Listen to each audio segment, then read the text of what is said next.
us sing His mercy and His grace. In the mansions bright and blessed, He'll prepare for us a place. When we all get to heaven, what a day of rejoicing that will be. When we all see Jesus, we'll sing and shout the victory. While we walk the pilgrim pathway, clouds will overspread the sky. But when traveling days are over, not a shadow, not a sigh. When we all get to heaven, what a day of rejoicing that will be. When we all see Jesus, we'll sing and shout the victory. Let us then be true and faithful, trusting, serving every day. Just one glimpse of Him in glory will the toils of life repay. When we all get to heaven, what a day of rejoicing that will be. When we all see Jesus, we'll sing and shout the victory. Onward to the prize before us, soon His beauty will behold. Soon the pearly gates will open, we shall tread the streets of gold. When we all get to heaven, what a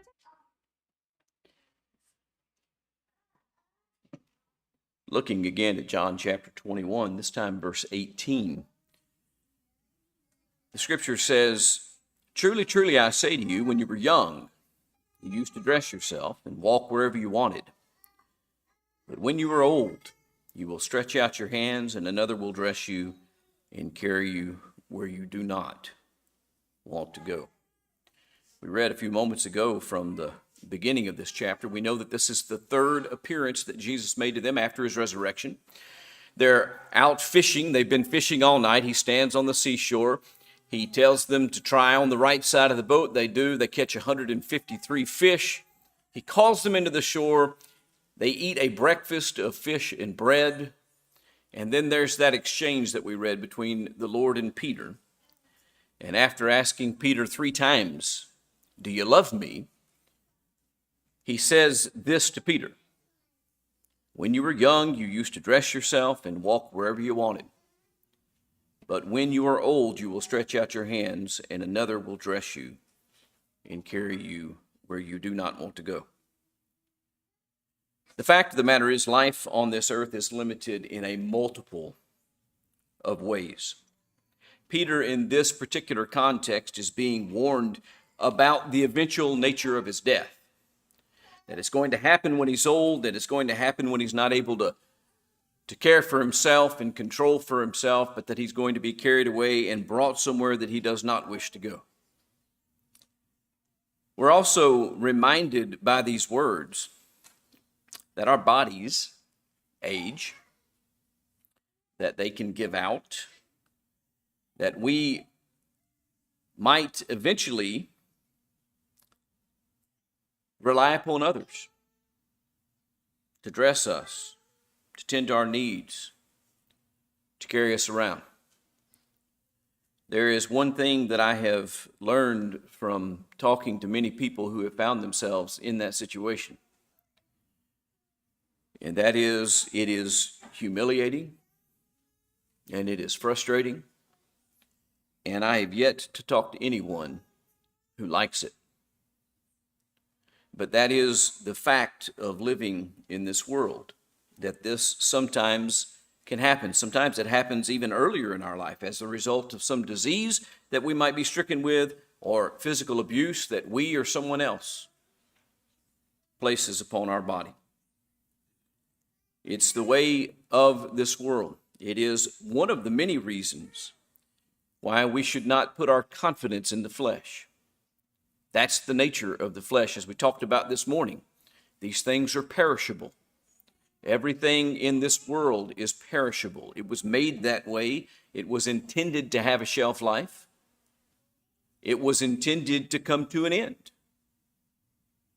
And we see that played out before us every day. The psalmist in the 103rd Psalm, verses 15 and 16, says it like this: "As for man, his days are like grass. He flourishes like a flower in the field. For the wind passes over it, and it is gone, and its place knows it no more." Physical life is very fragile. It certainly flourishes for a while. We hit our stride at some point in our life, and we are strong as we are ever going to be, and we are as successful as we are ever going to be, and we are as knowledgeable as we are ever going to be, and we are as independent as we are ever going to be, and we are like the grass in the field that is tall and strong and putting out its flowers, and then the wind blows, and we're not even there anymore. That's what he says. He flourishes like a flower in the field, for the wind passes over it, and it's gone. Its place knows it no more. And that last thing is kind of important. That the space that we occupied, that we were so proud of, that we were the master of, that our glory was broadcast from, doesn't even know us anymore. That's how gone we are. Physical life is fragile. It passes on average in 70 or 80 years. That is proven to be true from a documentary standpoint, and it's what the scriptures teach us.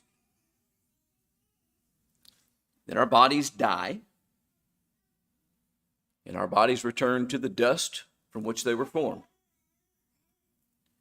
When the book of James says that we are but a vapor that appears for a little while and then vanishes, he is saying the exact same thing that the psalmist is saying in the 103rd Psalm in verses 15 and 16. And he's essentially saying the same thing that Jesus is telling Peter.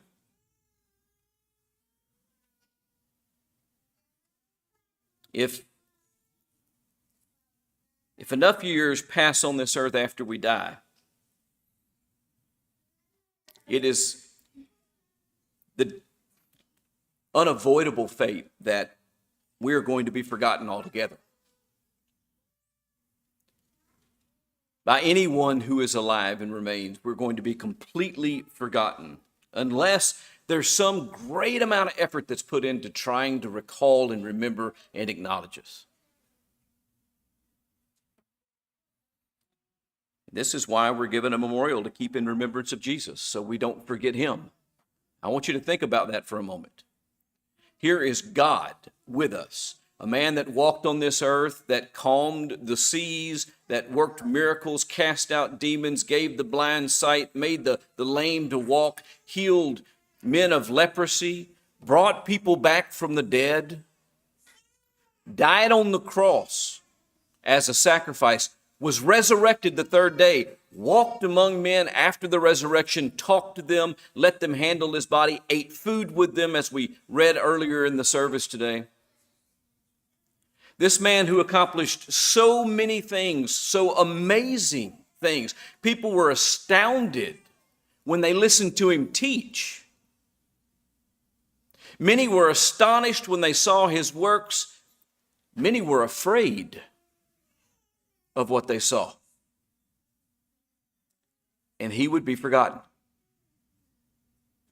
He would be forgotten unless God built memorials into the things that we do to remind ourselves of him, of his work, of his accomplishments, of his purpose.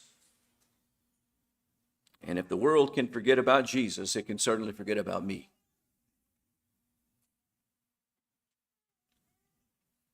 Look with me, if you will, in the book of Ecclesiastes, the 12th chapter of the book of Ecclesiastes.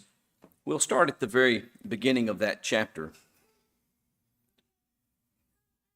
The scripture here says, "Remember also your Creator in the days of your youth, before the evil days come and the years draw near, of which you will say, I have no pleasure in them." And that happens. That happens for people all the time. If they live long enough, they get to the point that they have no pleasure in life. They don't look at the dawn of a new day as something grand and great, full of opportunities for them. They look at the dawn of a new day as just another day to survive, to deal with their pain, to deal with their problems, to deal with their sorrow, to deal with their grief, to deal with their loss. I was speaking to someone this morning talking about my great-grandmother. She outlived her parents, she outlived her spouse, she outlived both of her children. In the end of her life, it was her 40-something-year-old great-grandson who was taking care of her. She outlived all of her friends, I think all but one of her siblings. She didn't wake up every morning saying, I'm excited about today. She thought about all that was behind her and all that was gone and all that was lost. And she thought about how she used to be strong and she used to be able and she used to be capable, and now she was being handled and cared for and cleaned and dressed by other people.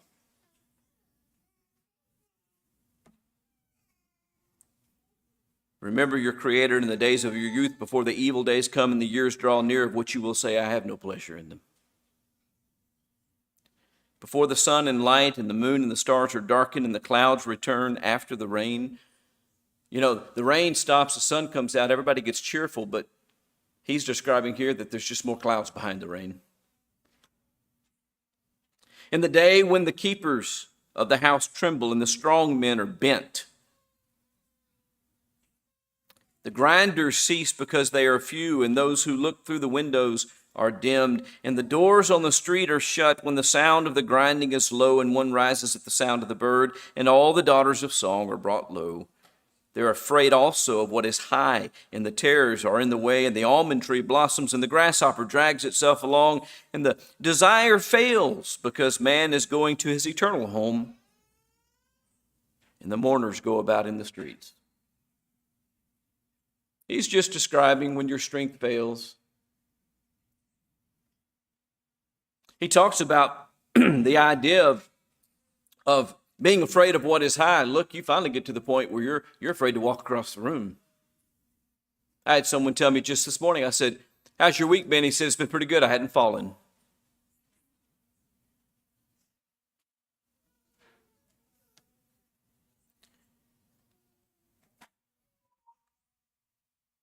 He's describing nearing death. He's describing the mourners who come out. Before the silver cord is snapped or the golden bow is broken, the pitcher is shattered at the fountain. Can't draw water anymore. The wheel is broken at the cistern. The dust returns to the earth as it was, and the spirit returns to God who gave it. Vanity of vanities, says the preacher, all is vanity. Remember your Creator when you're strong.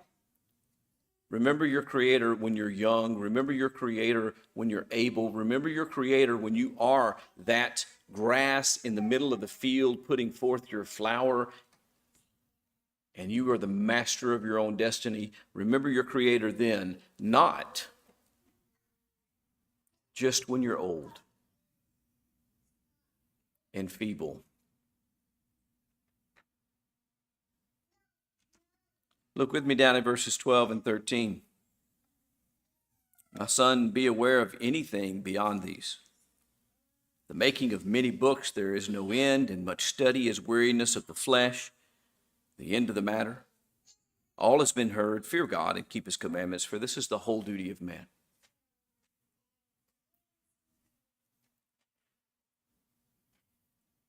Life is short. Life is fragile. Life is full of twists and turns and unexpected things. It's a mistake to say, well, I'll do that later. I want to do this now. They used to, well, I guess somebody probably still says things like this. They used to talk about young people in their early adulthood going out to sow their wild oats and just enjoy life and experience all that there is to experience, and then they can settle down later. He says, no, don't do that, because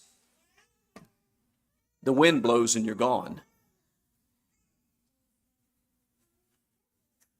Instead, remember your Creator. Instead, fear God and keep his commandments. Instead, use that time in service to God. Don't say, I'll serve God later.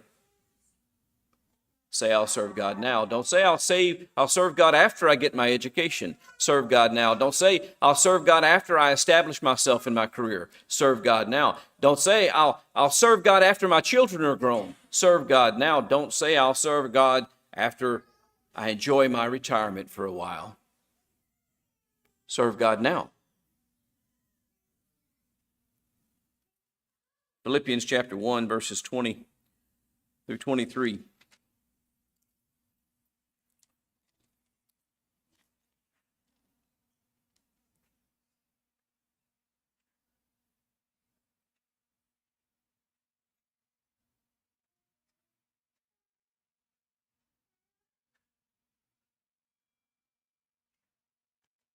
I want to actually back up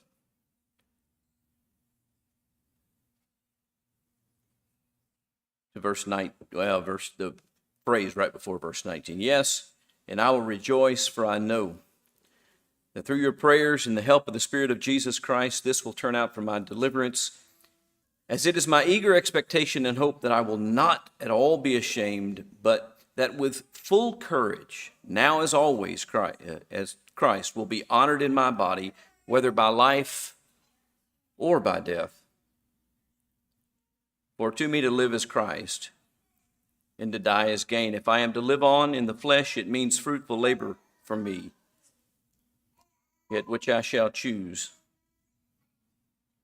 I cannot tell. He is living the way that the writer of Ecclesiastes is suggesting. He is living and saying this, you know what, it doesn't matter if I live or die. I'm going to do all of it to God. I'm going to live for God. I'm going to die for God. No matter where I'm at in life, no matter what the circumstances are, I just am going to seek to honor God.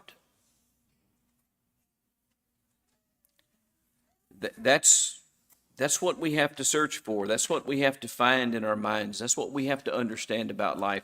And it's not something that we should only start to discover when we are old. It's something we should strive to discover when we are yet young. I want to turn your attention to one last passage, and then we'll wrap up our consideration, and I'll leave these things with you. In John chapter 9,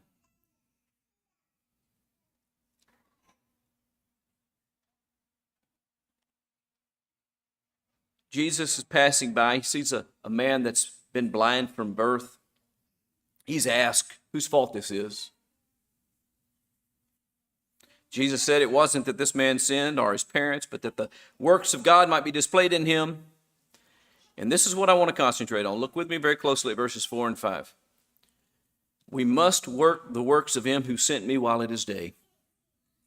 Night is coming when no one can work. As long as I am in the world, I am the light of the world. Jesus didn't just come to the earth on vacation. He wasn't sightseeing. He wasn't on an educational trip. He didn't come here to learn something. He came here to do something. He had work to accomplish while he was alive on this earth, and he had really a few short years to accomplish that work. Not really very long at all. His life was much shorter than the average 70 or 80 years. His life was cut short in its early 30s.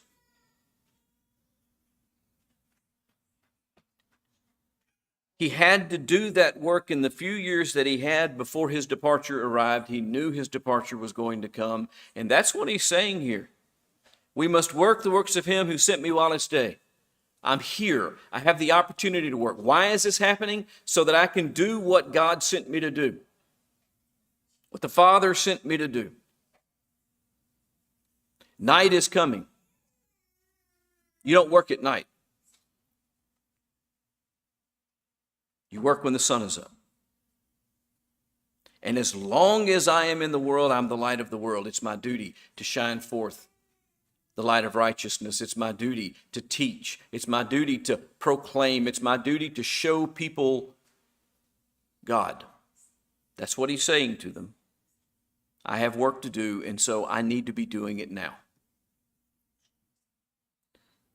Well, our departure is coming as well.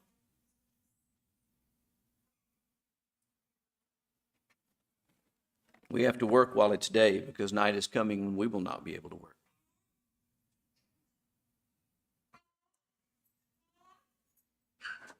Our bodies are going to grow weak, and we're not going to be able to work.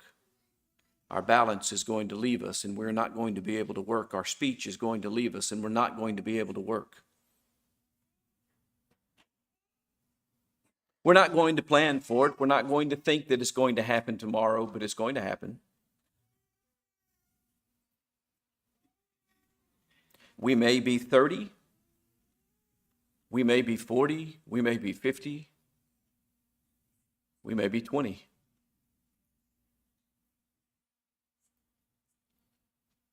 We'll have a pain one day, and we'll not think much about it. And someone that cares about us will say, go see the doctor. And the doctor will come in and say, you've got cancer and it's bad.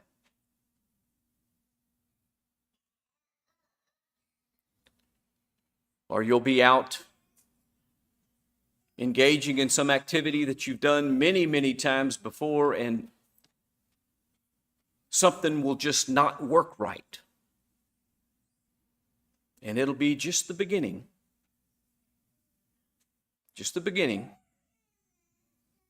of a process in which everything is going to quit working right. I can't recall exactly how old he was, but the actor Michael J. Fox was on set filming when he noticed a twitch in a finger. That was the beginning of Parkinson's. I just read a story the other day of someone else who was out engaged in an activity that they had done many times, and their index finger on their right hand just wouldn't respond quite right. That was the beginning of the onset of ALS.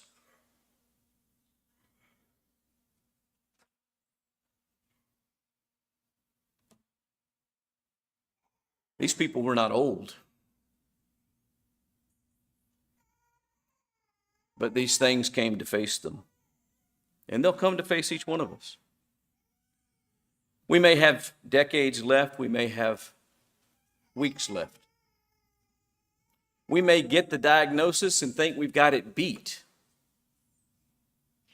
only to find out that it comes back and we lose. We've witnessed that right here among us.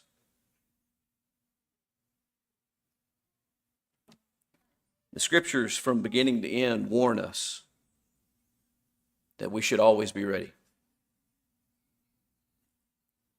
so that we are not like those who are caught off guard, that when the bridegroom comes, we've got to be ready to go. When you are old is not the time to begin.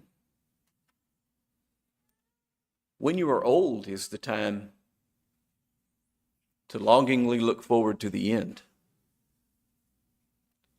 As Paul did when he said, my departure is at hand. And when I go, that will be very much better. Let us live life so that that's the way we end life. So that we don't have to fear and we don't have to spend our times in remembrance saying, if I had only, or I could have. But rather, our works follow with us. God is glorified, and we're received unto him. If you're under the age of 30, don't think you have all your life to do this.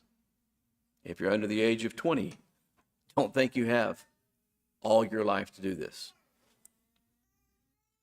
Remember your Creator in the days of your youth, before these things begin.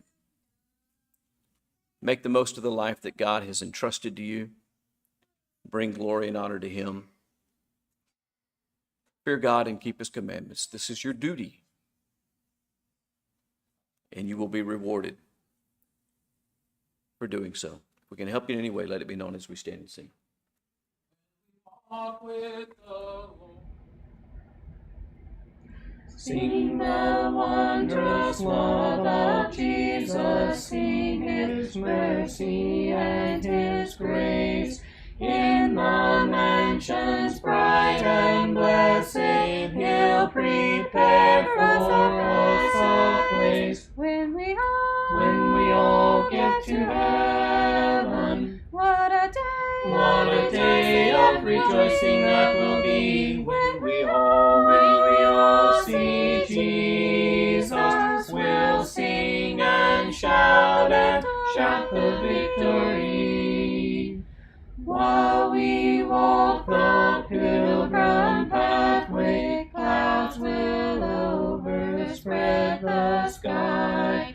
But when traveling days are over, not a shadow, not a sigh. When we all get to heaven, what a day of rejoicing that will be. When we all see Jesus, we'll sing and shout the victory.